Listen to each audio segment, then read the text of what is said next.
All right, so normally, and I might still do this, I would do this video live and with someone. However, I kind of wanted to just get on here and give you my thoughts of the first MLF event of the year, where you have forward-facing sonar for one period and two without, and just my overall view. Now, I gotta be honest, I don't watch a lot of MLF stuff, or frankly, even that much elite stuff or NPFL stuff that much. It has just gotten to be, I don't know. There's a lot to say about it all. But I was very intrigued about this. I thought it was going to go down one way, and a lot of it did go down one way. A lot of it I was shocked about.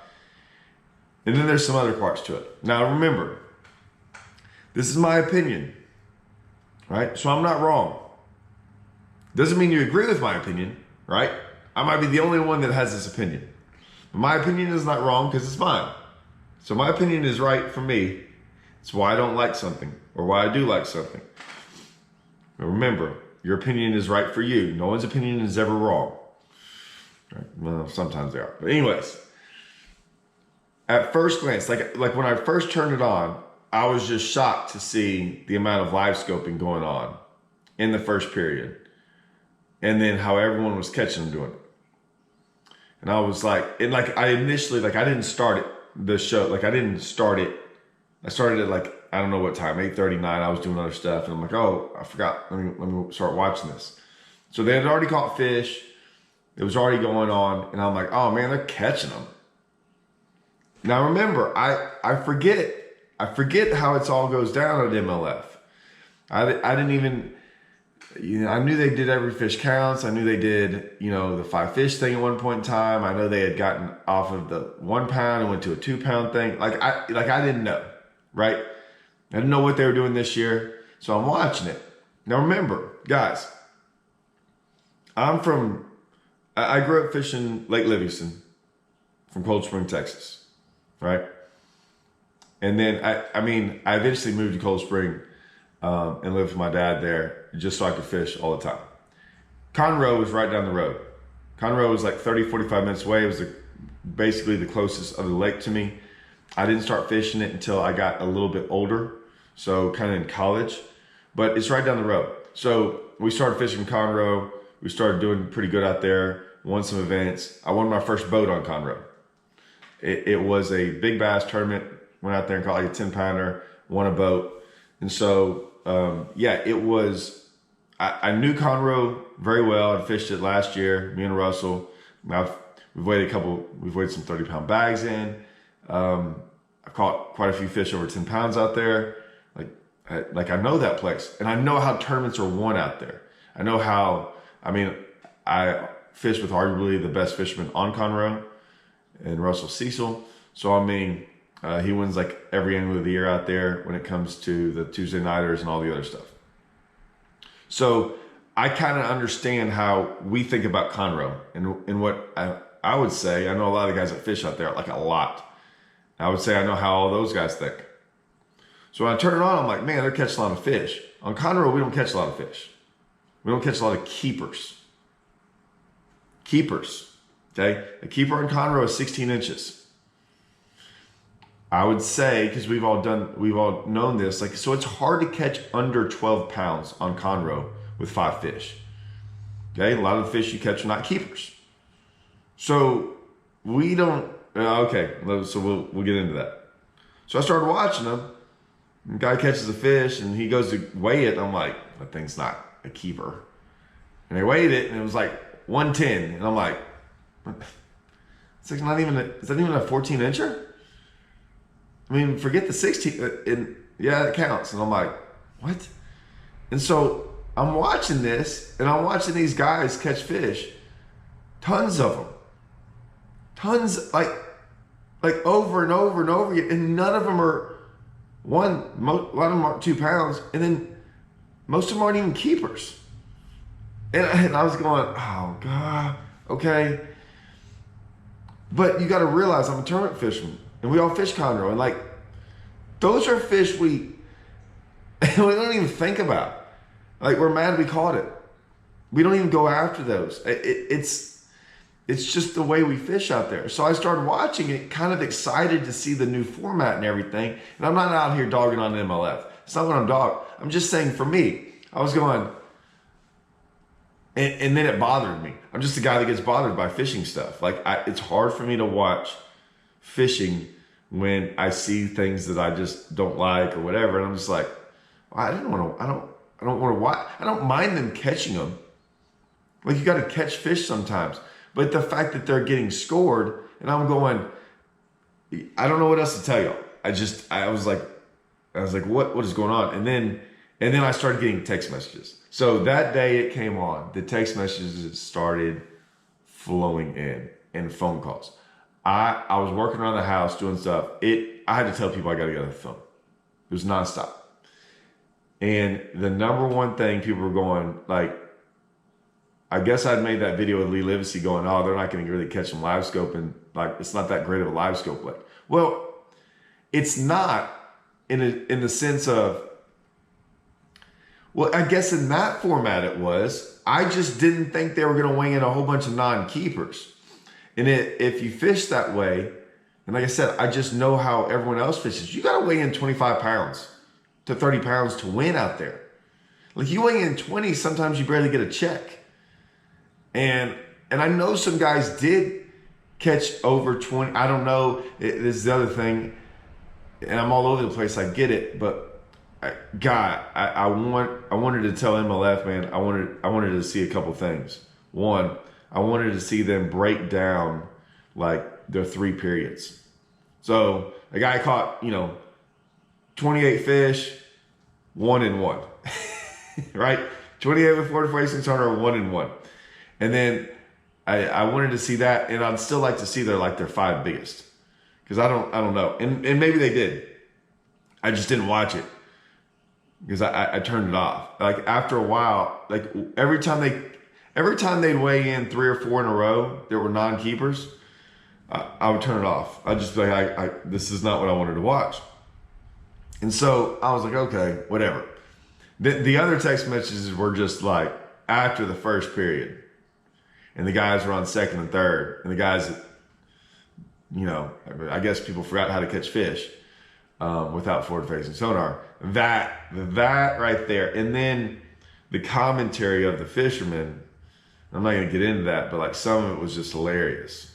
So like it was just, I'm not hating on it. I'm just saying my text message threads and the phone calls were just great.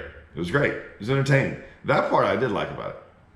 So, I mean, and then like it was the guys that weren't catching with forward-facing sonar. They were getting talked about a lot too. In a good way. In a good way. I mean, guys are happy to see those guys like do good without it. And it was very interesting. So I got a lot of interesting thoughts on all that. I'll get back to that. But for the other part, I was like, man, that's not how we fish Conroe to win a tournament with 5 fish bag. Now, that might not matter to y'all. I get it. Like I said, this is my opinion. I get it might not matter to y'all. But for me as a tournament fisherman, I'm like, yeah, that's not what I want to watch. That's not what we do. That's not what we want to go out there and do. And judging by the phone calls and text messages I got from everyone, because I know so many people down there, the consensus was the same for all of them as well.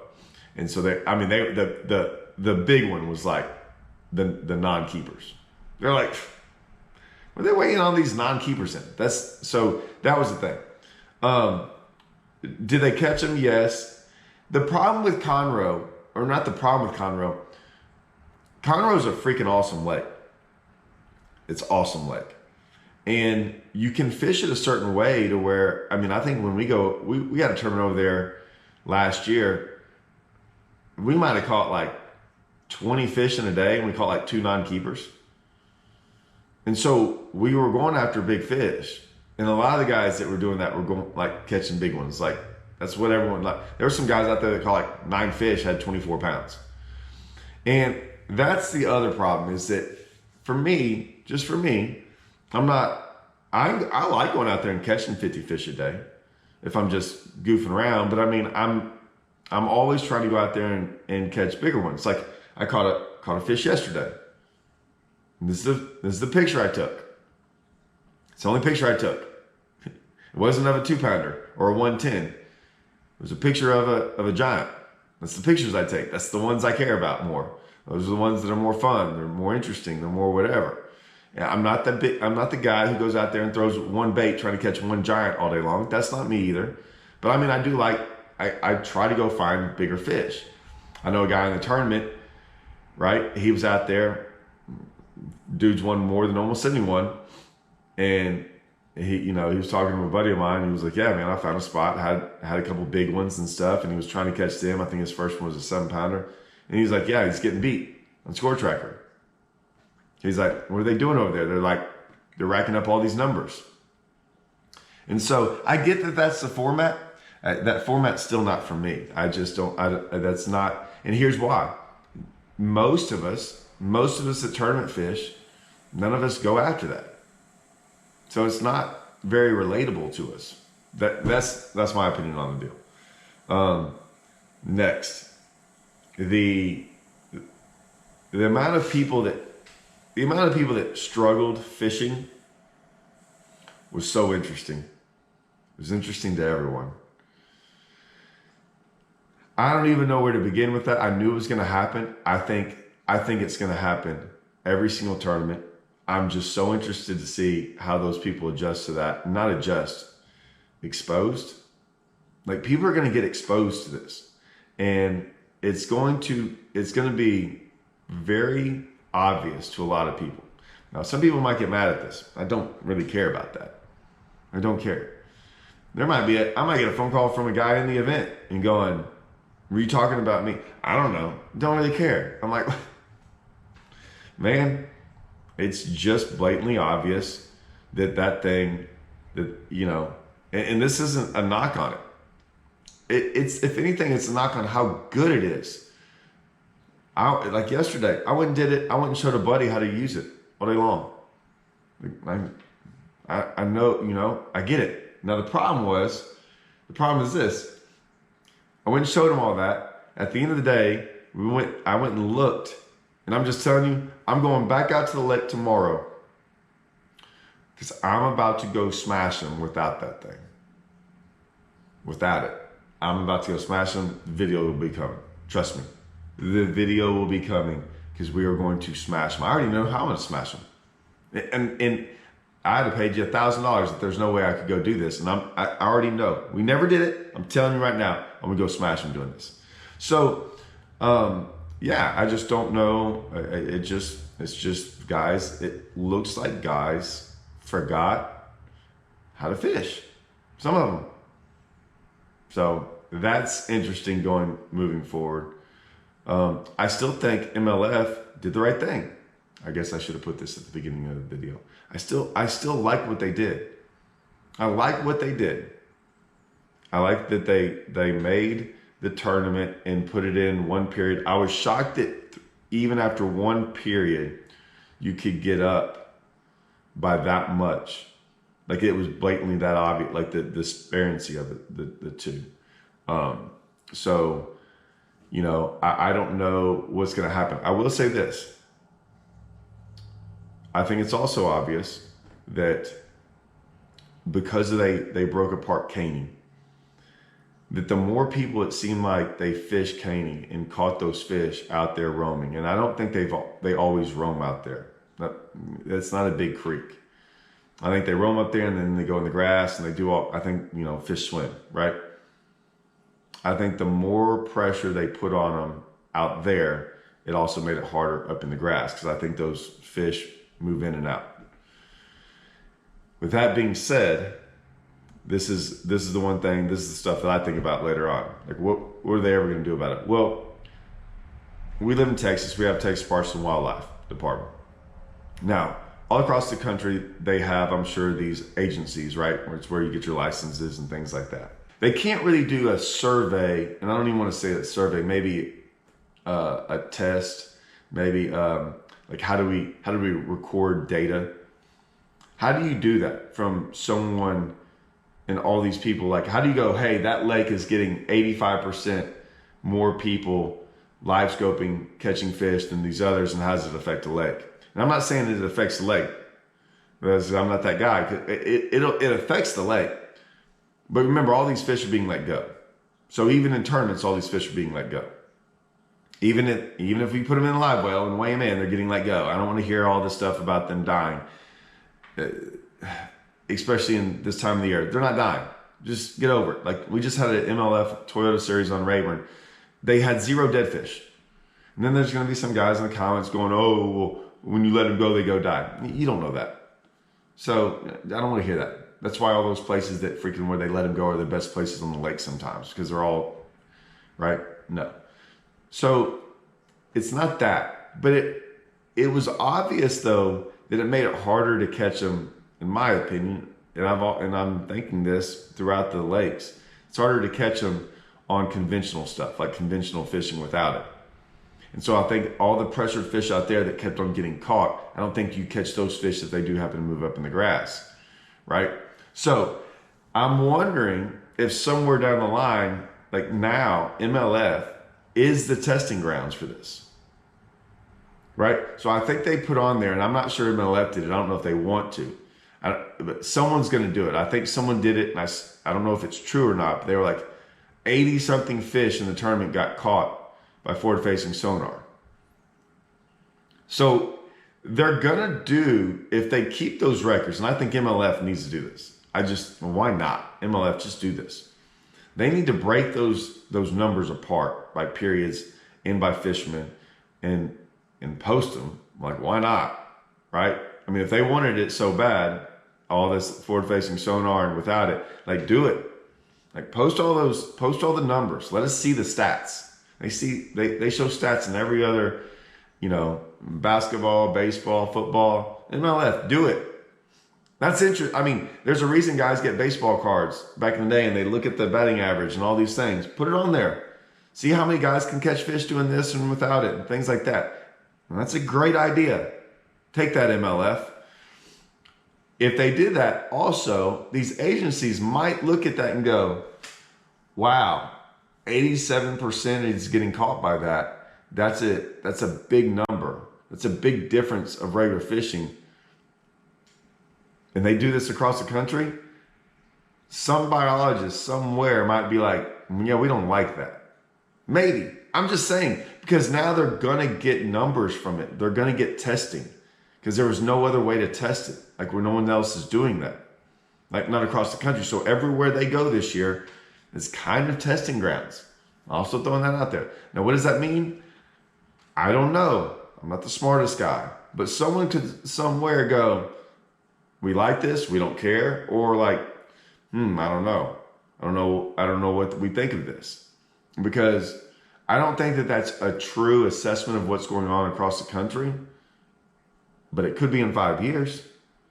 So do they like that? Do they not like that? Do they have a feeling about that? That I'm not sure. I'd love to talk to someone that looked at that tournament and goes, man, hey, that is pretty interesting that it went down that way, and maybe we need to look at this further. I'm not sure. But overall, I'm still interested in it. I'm still going to pay attention. That's the good thing about MLF this year. I'm going to pay attention to every one of these tournaments. Now, I might not watch it. And that's okay. Man, I got other stuff to do. I can't watch fishing for 4 days. I turn it on here and there. If I'm more interested, I'll watch it. If not, I probably won't. The numbers thing doesn't interest me. Who gets in, like the cut, those don't interest me at all. I care more about who can catch them and who can't during certain things. I will say this too.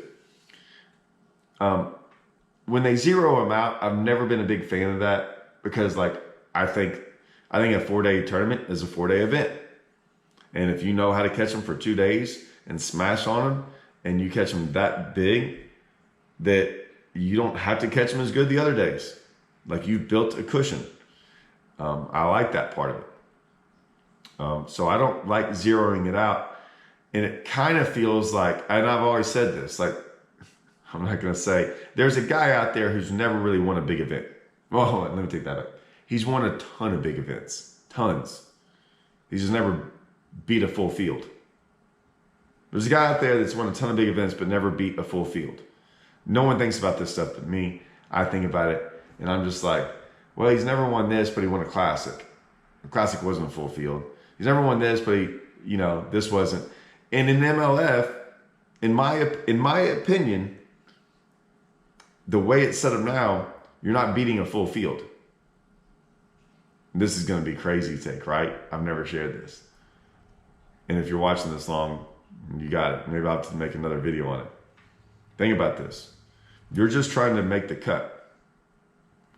So what's the cut in the first one? I don't even know. Say it's 20 or 40. You only got to come in 20th place or whatever the cut line is. That's how much I don't know.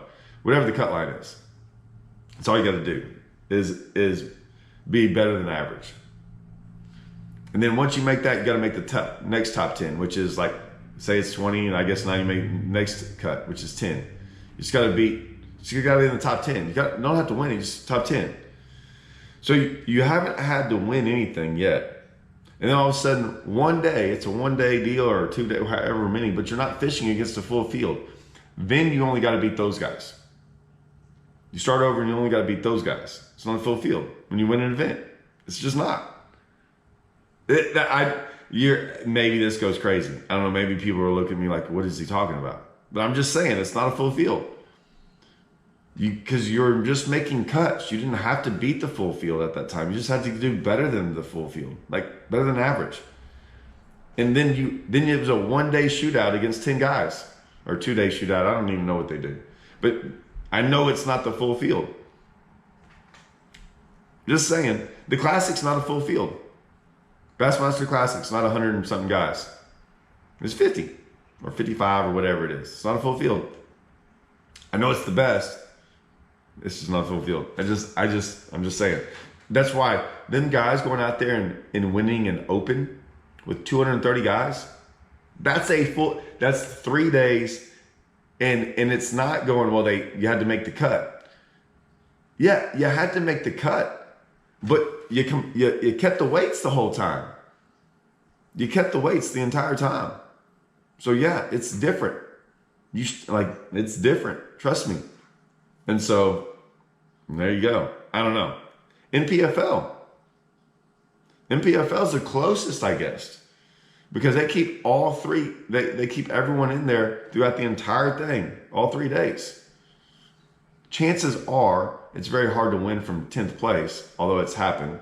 Christy did it. I did it in one of my Toyotas. It was in 9th place. But yeah, I'm just saying. They also don't zero the weights. So that's my take on all that. I'm interested to see where it goes from here. I'm interested to see what the reaction is from NPFL and from the elites. Like,